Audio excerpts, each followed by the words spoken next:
All right, hello everyone, and welcome back to the Cartoon Syndicate. I am Paul Densmore, and you might be a little bit confused at the moment um, because the video you clicked on says we're going to be looking at Todd McFarlane. Instead, you've got my stuff right off the bat. So this is not just tooting my horn. Of course, as a cartoonist, we do kind of have to hype ourselves up a little bit so that people will look at our stuff. If you don't put it out there, no one's going to see it. No one's going to know that it's there. But I'm not just showing you this for that reason. I'm showing it to you because the book that we're going to look at today, this is very relevant. I want you to understand how much goes into creating a comic. All right. Because these are, as you can see, there's no Bristol here. These are all my thumbnails for a 16-page comic entitled Martian Mouse #1, which I'm working on, and I've been taking way too long on it. But as you can see, these are just thumbnail sketches. Haven't even gotten into the actual drawings on paper yet, okay? These are just me laying everything out. And I want you to know that another relevance why we're looking at this is that I am doing this myself, okay?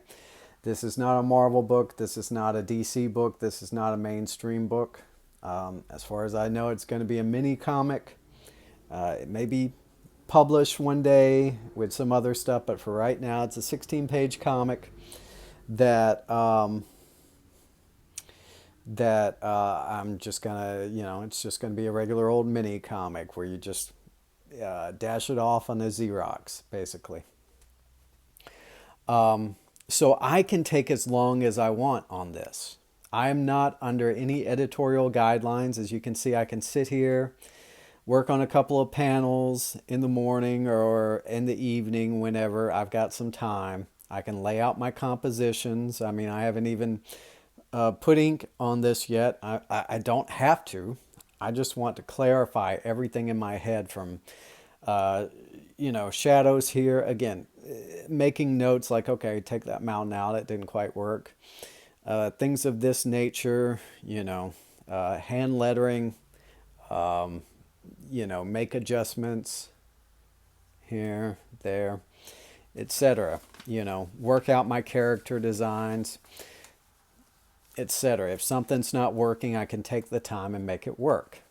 And so that when I get to the actual page, it'll go much smoother, much quicker, and the end product will be much better. And trust me, it took me a long time to get to this point where I can actually do this. Used to, I'd just dash out some thumbnails. They wouldn't even look that good. Mainly stick figures. And it's okay if you do that. Everybody's got different styles. But I found this works better for me because then I have my game plan. I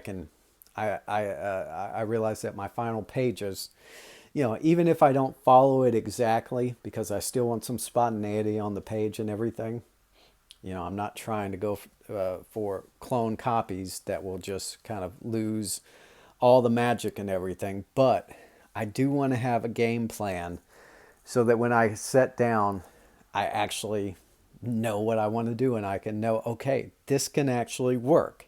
Here's how it can work. So these are just thumbnails.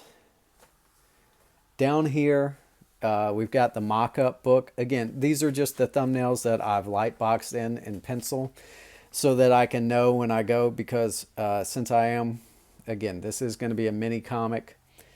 You can see that page 2 and page 3, they're not even on the same piece of paper, okay? So that I won't get mixed up later on and I can know. And again, I can work out my flow. And even over here, I'm constantly, this is a page I'm working on now, obviously. This would be about one page. right here. And then the start of the next page, the end of the previous page, basically. But you can see, I'm thinking of the flow. This will go down into here. This will be over there. This will guide down to there, shoot over to there. And we'll have our little Ditko pause there. So I'm working on my flow. This is the only thing that's going to be a little bit weird, but everything will basically be this panel plus the downward motion of this panel will be guiding everything back over here. And even though the action is coming this way, the eye can still flow along with all of these lines and the direction of everything over into that panel.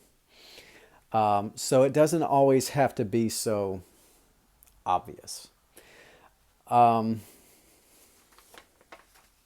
you see, a lot of work goes into this. I mean, this is layouts and character design sheets and things that I have for the book. Basically, even I've already gone in and started doing some hand lettering so that I can know about the rough size of my letters, so that when I put my word balloons in and make sure that they fit in the panels in the thumbnails, that they're already working for the amount of text that I have there. More character design sheets, rough scripts, and when I go into rough script, so 16-page script, all going through panel 1, panel 2, panel 3, panel 4, panel 5 of page 11. And when I'm going through my script, I make sure and rough out my panels onto a sheet of paper. Onto a little mock sheet of paper, so that I can know that it's going to work.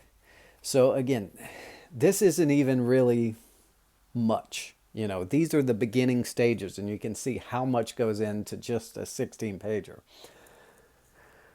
Now, take all of that away, okay, and come back to how amazing this book is. Spider-Man by Todd McFarlane.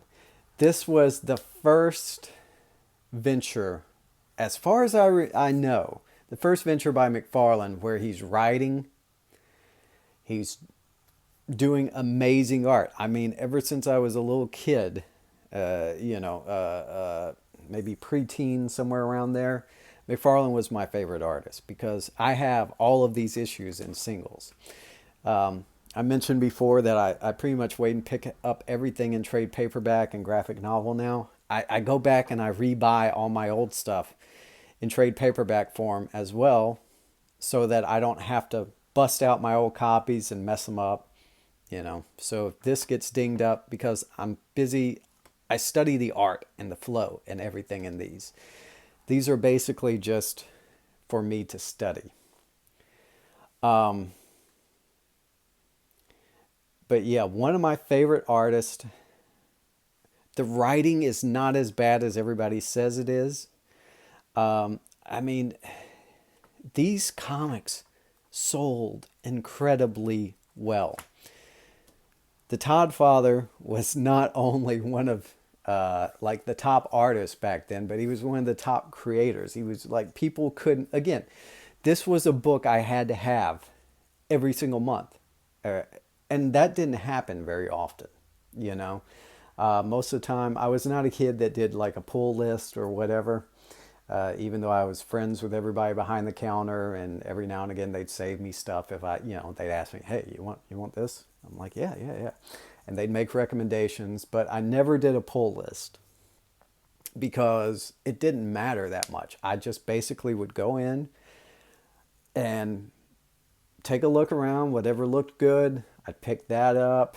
If there was something that I was following, I'd follow for a few issues, then I'd move on to something else. There were very few books that just really got me. I like to jump around a lot, my brain's kind of like that. Even now, I was going to show everybody on Instagram, I have to have like 50 trade paperbacks or so going. Not really 50, probably about 20, 25, somewhere around there. but about 25 different uh, comics going at one time.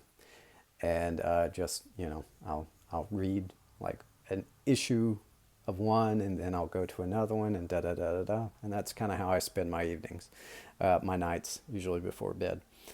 Um, but this was one that I just had to have. Okay. Now we think of McFarlane and Liefeld and Lee and everybody that we've been talking about in the whole 90's extreme bunch. And, we can't do it without mentioning Image. But Image wouldn't have been anything if these guys, or it wouldn't have been as much. It wouldn't have had the impact that it had if these guys hadn't already been established, over at Marvel. And of course, a lot of them did DC work as well. McFarlane started off, on Batman, I believe. Didn't he start off on like a Warlord episode issue? And then, he got the Batman Year 2 book and things, and but made his mark over at Marvel. And then went on to do Spawn, one of the best-selling, still going, It's still an empire. Spawn is basically an empire these days. And so yeah, and McFarlane, very brilliant guy. Not only creative, not only one of my favorite artists of all time, but financially savvy as well. I mean, think of the toy division that's going on, McFarlane Toys. Think of the hype that he does for everything that comes out and has his imprint on it. Anything that even smells like Spawn, and that's probably not a good metaphor considering the fact that he's basically a rotting corpse. Or it could be, I don't know. I haven't read it in years, anything to do with Spawn. But anything that even has a whiff of Spawn, he's hyping it up, man. Any artist that he works with, he's good to hype. And comics in general. I basically, I give him props for taking over for Stan Lee, basically. McFarlane is comics hype man these days. I can think of, several others like the Cartoonist K-Fab guys, and I hope that the next few episodes we're going to be looking at some of their stuff, because it's about time that we give them the props that they give everybody else. And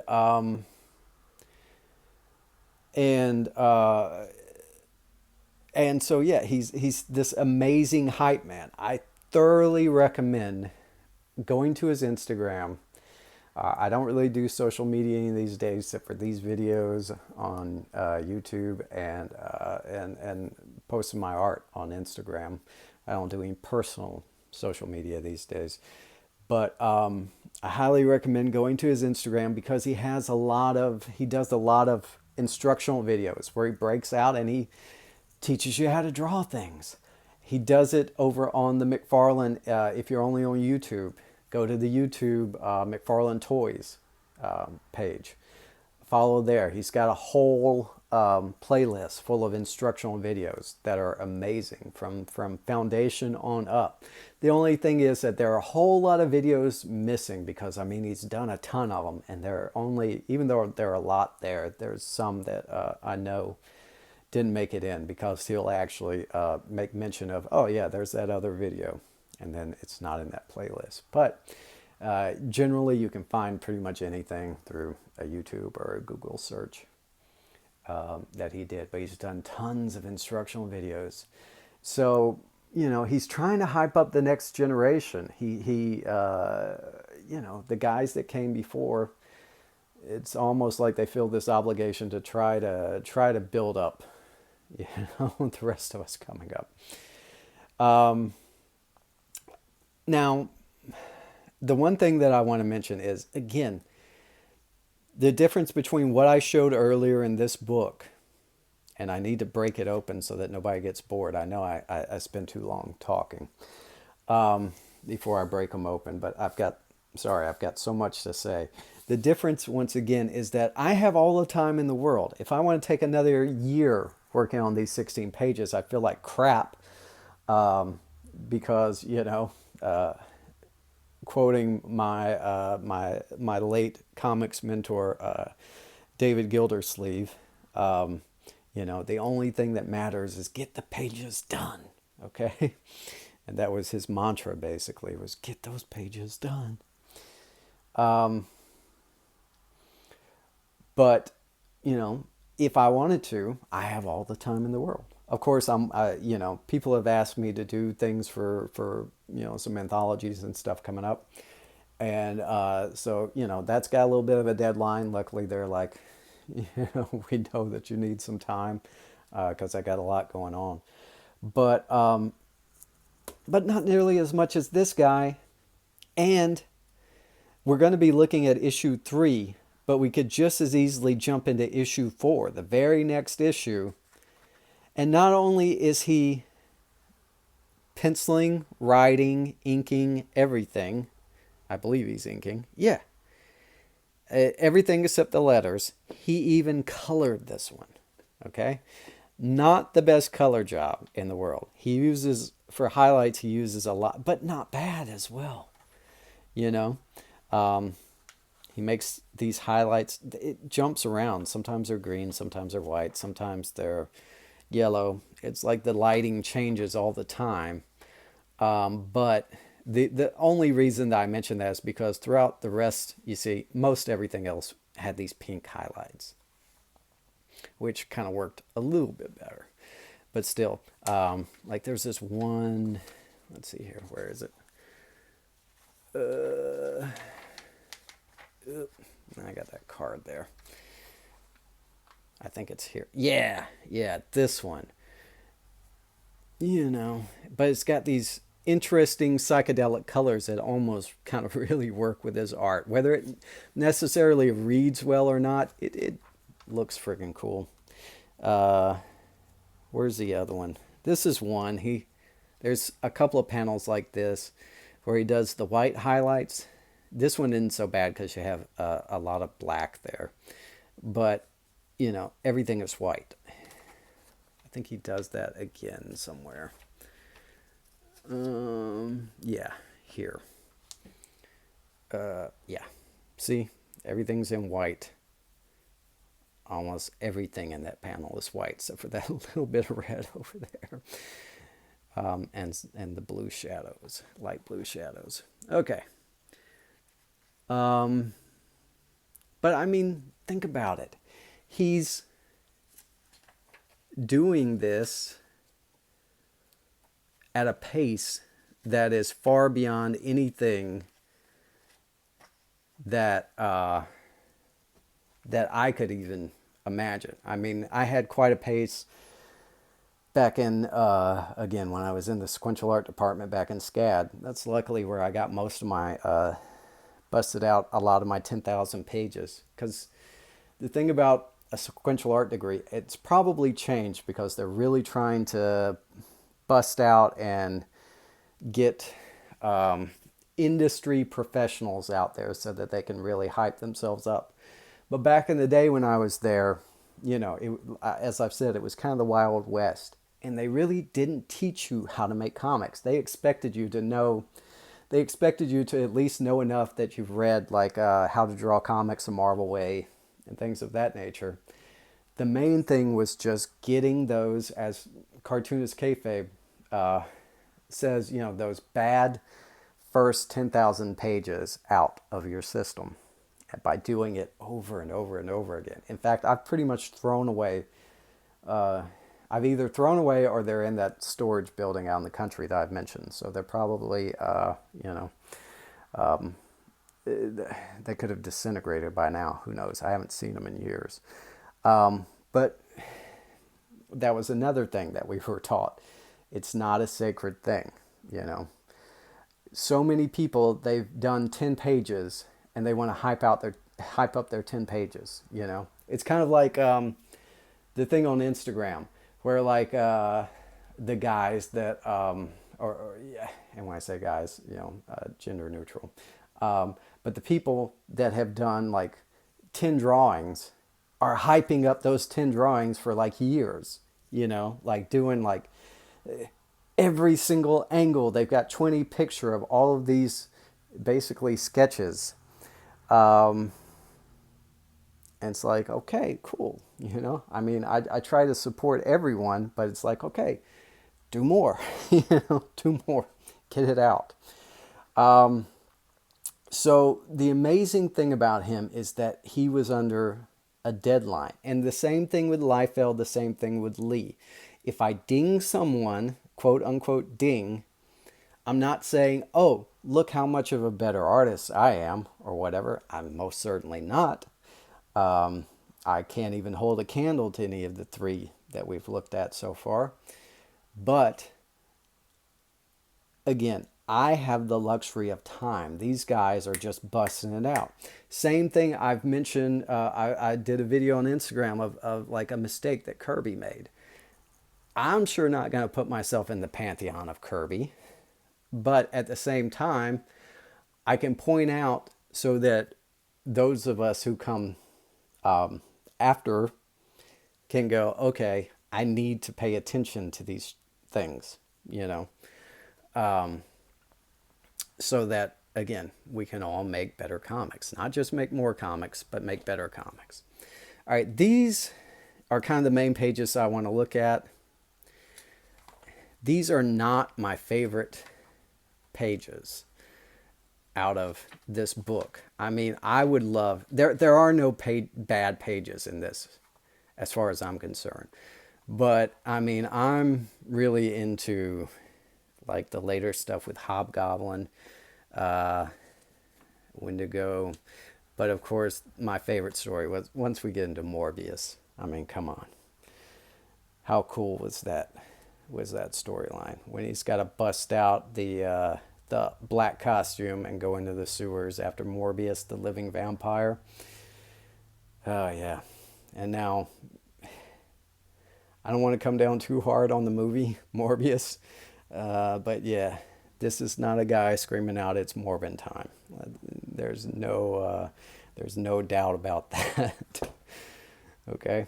All right. So we're going to come back, but we're going to jump a little bit further back.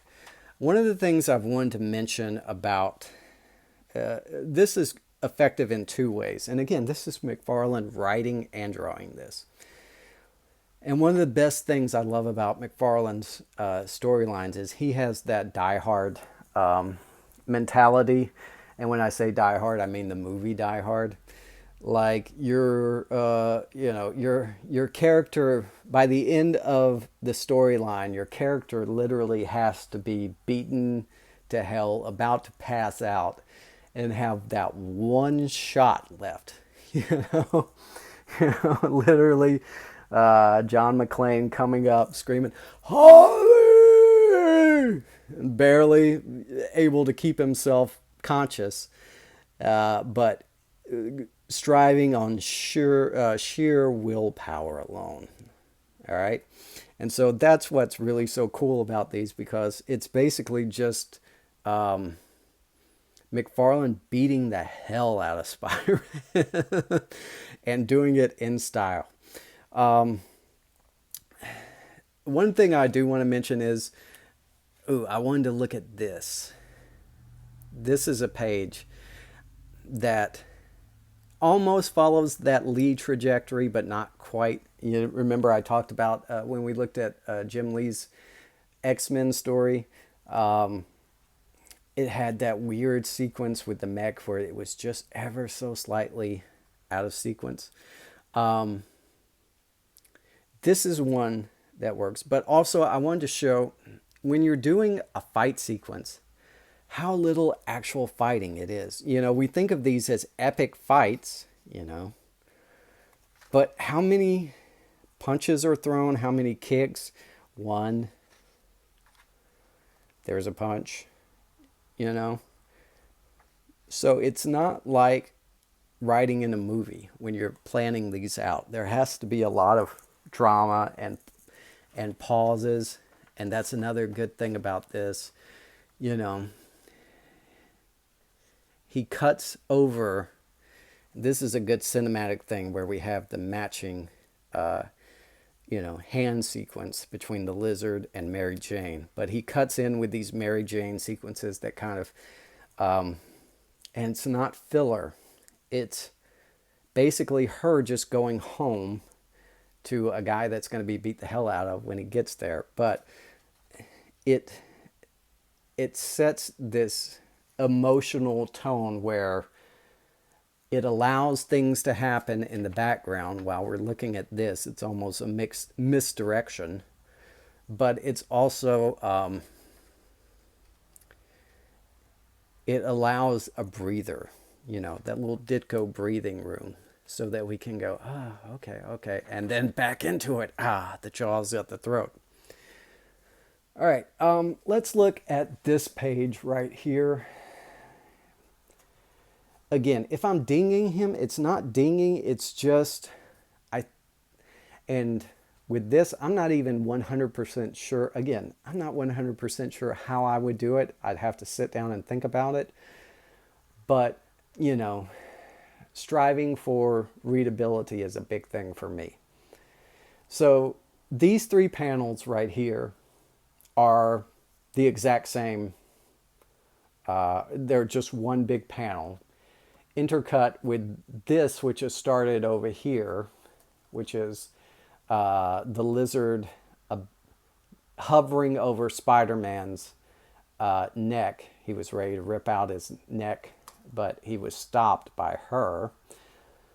And then the main thing with this is just, again, pacing. We got that drip of saliva there, starting to come down, starting to fall, plop onto his neck. Okay, all of that very good, all of it. My main thing is this down here. Okay, so this is the same panel. There's no movement whatsoever. It's literally everything, flows. This is almost completely light boxed except for, the saliva drops. So everything's pretty static. I guess the only reason he did this is to give some motion. But again, this is a static image. Why is this? I mean, to show the flow of time, you could have it there and then slightly smaller and then, burn down a little bit more. But it's not. It's almost as if a hand is down here making a sweep, but we never see the hand. It's never acknowledged. It's the only bit of action, except for, a drop of saliva. It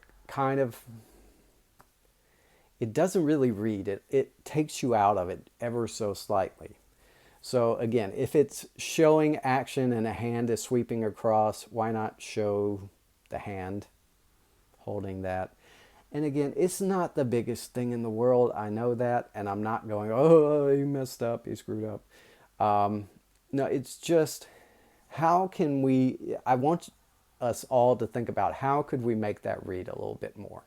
And again, it's one of those details that, when I was like 12 or 13 or whenever this came out, wouldn't have even noticed. It's just, me being a crotchety old man, I guess. Yeah, and this, all right? How epic is that? You want a money shot, you got a money shot every single panel, Oh, I didn't even have that in frame. But how epic is this? All right? With Dr. Connors, the lizard, getting ready to throw a pretty much unconscious Spider-Man. The whole basic setup is that Spider-Man's been poisoned by the lizard, who's doing the bidding of that sort of hoodoo voodoo lady there, and so I guess he gave her the poison. They're fighting. He's out of control, berserk, unlike, the normal lizard who had some sense of being human, etc. And so he's just thrashing Spider-Man. And Spider-Man's spider senses are basically going berserk because of the poison. And so, the whole time he's basically just kind of swinging blind and kind of dodging. If he dodges things, it's kind of one of those just in the nick of time moments. But yeah, so he's basically done in here, thrown off of a building top. I mean, even this, the perspective, the foreshortening, it's exaggerated. It's that money shot, and not just, again, because we're looking at crotches, but it's, or taints in this case, I guess, but because we get this towering sense of him falling. It's epic. It's not just a small little profile shot of a guy going down. Everything is flowing in that direction. The rain lines become motion lines. There's the garbage far off. And again, big feet, small head and hands, that exaggerated perspective. So good. And then whoosh. Okay. And even that change of camera shot works in this case. That would be a cinematic thing because we're on the last panel. It gives us that space to just stop. But even the motion lines are still going over. So it almost works better this way than him, coming in from that direction. Because it gives us that send off to the next page, which is, again, one of those brilliant pauses where we're with Mary Jane and she's just kind of, having a monologue, basically, in her head, an internal monologue.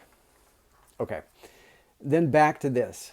Now, the thing I'm going to ding him on this, again, isn't even that bad. It's a choice. But it did take me a little while to figure out kind of what was going on when I tried to figure out, because this panel out of everything makes the least amount of sense. But essentially what's happening is we're zoomed on a raindrop, and then we slightly zoom out more and more, almost very cinematic, until we get a huddled up Spider-Man, unconscious or semi-conscious, barely conscious. And then we zoom back in to a raindrop. Highly creative, brilliant, but my main concern is the readability of this. If this was in black and white, it would read less well than that could be almost anything there. That would read a little bit because we have the pattern. But other than that, there's no definable, it's just, and it's meant to be that way. It's a huddled, amorphous blob of Spider-Man, because he wanted to show basically that, this is an unconscious Spider-Man, barely conscious Spider-Man, just a heap of Spider-Man in garbage. But again, this is like nothing. We could have the little slightest glimpse of an eye, which we get there, but maybe not, because maybe we are supposed to be like, oh, what's that? Oh, there's an eye, there's a spider, there's a Spider-Man. Okay, and then we zoom back in towards the raindrop. But again, it is a readability thing. Is that the wisest choice? I don't know. It's cool. So I'm not going to complain too much. I'll leave that up to you to decide how well it works or doesn't. Another thing I want to point out is, how cool is this? The fact that this is quite obviously a dumpster, and yet the side of a dumpster, and yet we have no There's no rim, there's no garbage. How do we know that's a dumpster? And yet we do. How cool is all of this where every single little piece of rubble and garbage, etc. Even, like a cereal box or something there. Somewhere in here, there's a bottle, I remember. Everything has texture, everything has shading, and everything is done well, where we're basically led around towards Spider-Man. Now, is this, how does this compete with sort of the economy of like a Toth or Tizuma?